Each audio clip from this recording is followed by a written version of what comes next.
Hi there.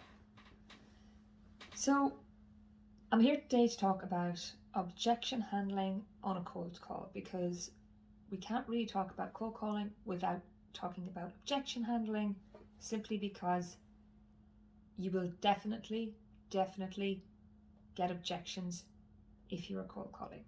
In fact, it is very, very rare to have a cold call without some form of objection, even if the prospect is very nice and pleasant to speak to.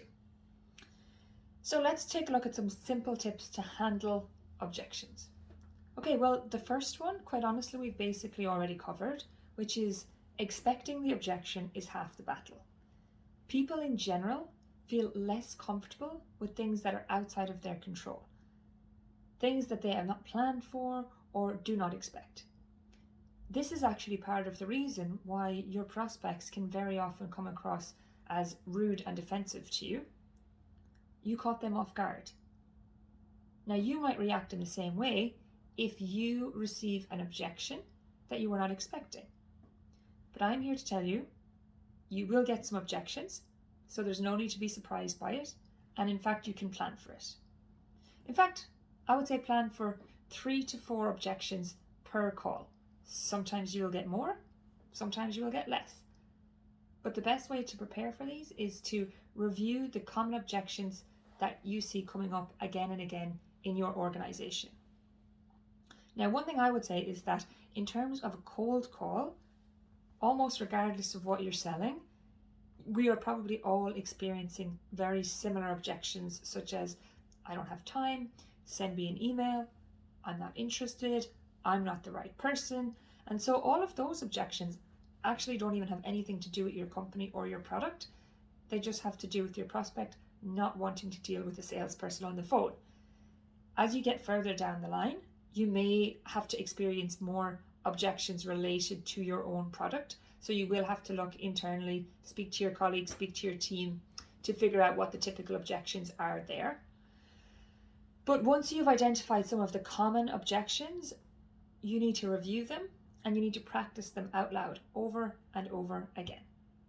Why, you might say? People hate to practice things out loud. In fact, they hate to practice anything anyway. However, it is very easy for us in a calm, low-stress environment to say what we know we should say, or to say what we want to say. However, when you are in the moment, in a high-pressure situation with your prospect on the other end of the line, our brain starts to panic. And when we panic, we lose the ability to apply logic and rationale, which would be to say what you plan to say. So by practicing out loud, you are actually helping to ingrain into your subconscious what you actually want to say, so that in those high stress and panic situations, initially you're able to go a little bit more into autopilot and just about stumble out the right thing to say. And then later on, as you build confidence and get more confident in your ability with cold calling, actually you won't go into a panic state at all.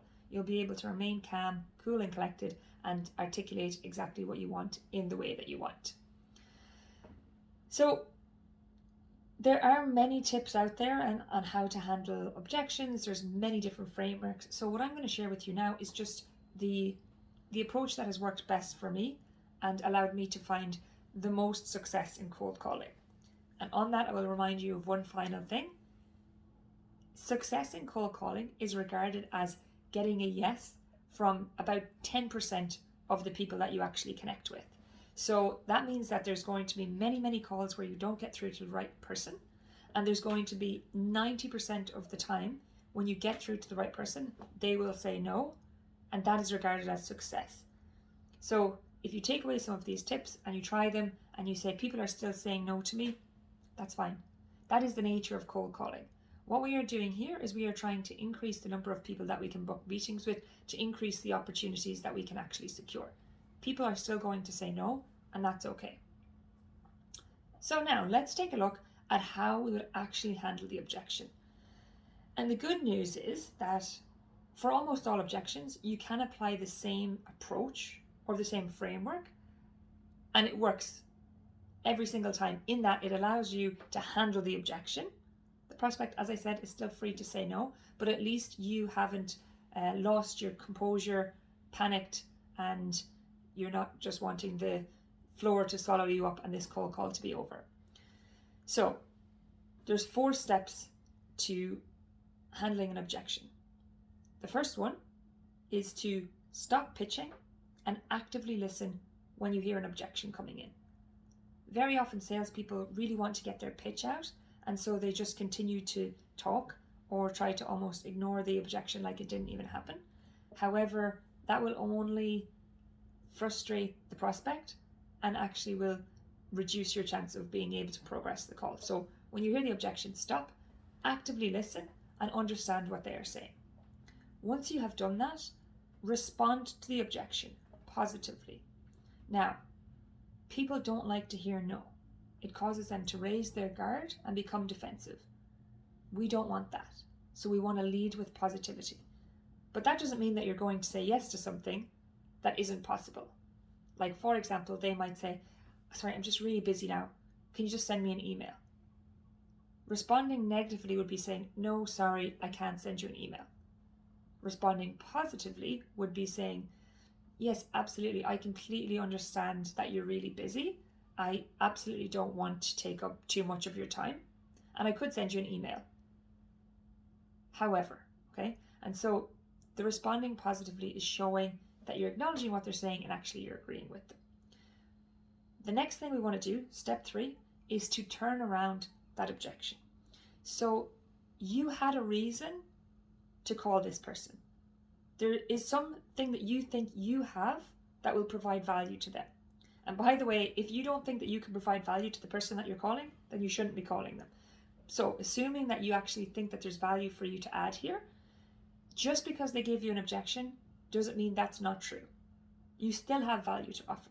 So after you respond positively, you want to turn around that objection by saying something like, however, the reason why I'm calling today is because we have been working with a lot of similar people to you, and we've been able to deliver a lot of value, such as X, Y, and Z.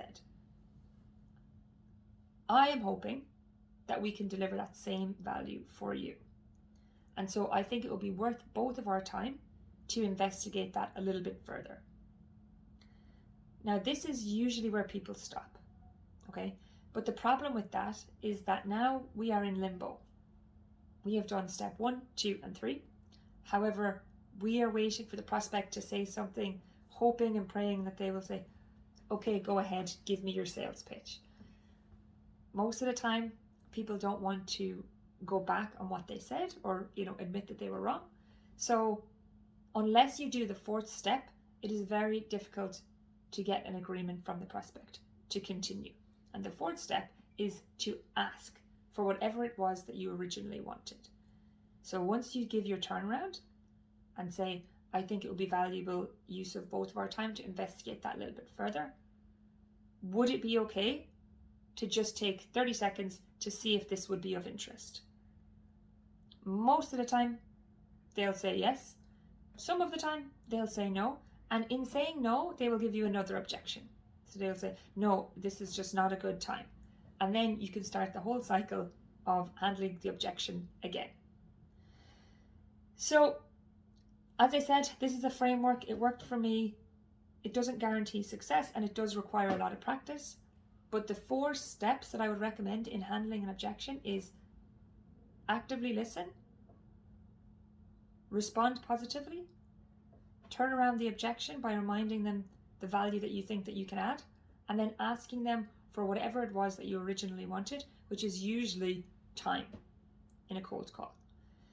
So I would say best of luck. Let me know how you get on.